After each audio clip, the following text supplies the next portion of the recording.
সবাইকে ধন্যবাদ জানাচ্ছি এবং আসসালামু আলাইকুম। সকলেই জানেন বাংলাদেশের প্রথম এবং একমাত্র স্পোর্টস চ্যানেল হচ্ছে টি স্পোর্টস, এবং টি স্পোর্টস সবসময় খেলার সাথেই থাকে। খেলাটা এমন একটা বিষয় যেখানে আসলে খেললে সকলেই উপভোগ করার সুযোগ থাকে এবং এই খেলার মধ্যে থেকেই প্রাণ ফিরে পাই আমরা সবকিছুর জন্য। আমরা এখানে কথা শুনছিলাম, অনেক সাংবাদিক ভাইরা বলছিল 2-3-তে থাকা অবস্থায় আমিন খানের মুভি দেখেছে। আমিও অনেক স্কুল ফাঁকি দিয়ে হয়তো মুভি দেখতাম এক সময়, কিন্তু মুভিতে সাধারণত খেলাধুলা খুব বেশি উপভোগ্য তখন ছিল না, তখন ছিল নাচে গানে ভরপুর থাকতো আর কি। কিন্তু এখনকার মুভিতে দেখবেন খেলাধুলা কিন্তু সংযুক্ত হচ্ছে। সো খেলাধুলা সংযুক্তের একটি কারণ বলছি এই কারণে, আমার বাবা আমাকে হাত ধরে নিয়ে স্টেডিয়ামে গিয়েছিল খেলা দেখতে। সো আমিও আমার সন্তানকে নিয়ে মাঠে যাই খেলা দেখতে।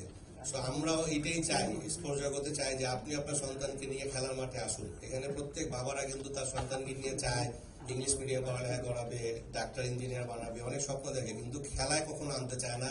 কারণ চিন্তা করে একটা বিষয় নিয়ে যে খেলায় গেলে হয়তো কষ্ট হবে, খেলায় গেলে আঘাত পাবে, হয়তো ব্যথা পাবে। কিন্তু এগুলোর বাইরেও যে খেলাধুলা সকল স্বাস্থ্যের মূল, সকল সুখের মূল, সেটা কিন্তু সকলকে বুঝতে হবে।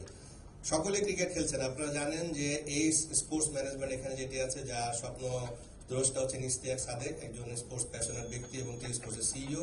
আপনারা জানেন যে চ্যাম্পিয়ন্স ট্রফি শব্দটি অনেক জায়গায় ব্যবহৃত হচ্ছে। এই চ্যাম্পিয়ন্স ট্রফি শব্দটি শুধু সেলিব্রিটিতে না, এটি amateur champions trophy, university champions trophy, celebrity champions trophy. এবং আপনারা জানেন যে এইভাবে করে আসলে চ্যাম্পিয়ন্স ট্রফি শব্দটি সব জায়গায় যুক্ত হচ্ছে। একটি কারণে আমরা চাচ্ছি যে প্রপার ক্রিকেটের বাইরে, প্রফেশনাল ক্রিকেটের বাইরেও যে জগতের মানুষগুলো আছে, ব্যাংকার্স চ্যাম্পিয়ন্স ট্রফি হচ্ছে, যারা প্রফেশনালি কাজ করার পরেও মাঠে এসে ক্রিকেট খেলতে পারে।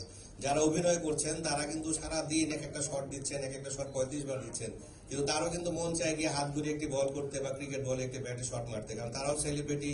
সাকিব আল হাসান সেলিব্রিটি, তামিম ইকবাল সেলিব্রিটি, সবাই কিন্তু সেলিব্রিটি ক্রিকেটেও। ক্রিকেটের সেলিব্রিটি মানে কিন্তু এমন নয় যে শুধুমাত্র মানে যারা অভিনয় করেন তারাই সেলিব্রিটি হবেন, যারা ক্রিকেট খেলছেন তারাও কিন্তু সেলিব্রিটি। আপনারা জানেন, শুনেছেন যে কাতারে অনুষ্ঠিত হবে একটি সেলিব্রিটি ক্রিকেট টুর্নামেন্ট। পার্শ্ববর্তী দেশ ইন্ডিয়াতে প্রচুর পরিমাণে সেলিব্রিটি ক্রিকেট হয়, যেখানে ইন্ডিয়া থেকে, কলকাতা থেকে প্রায় সময় কিন্তু আমাদেরকে অনুরোধ করে বাংলাদেশে এসে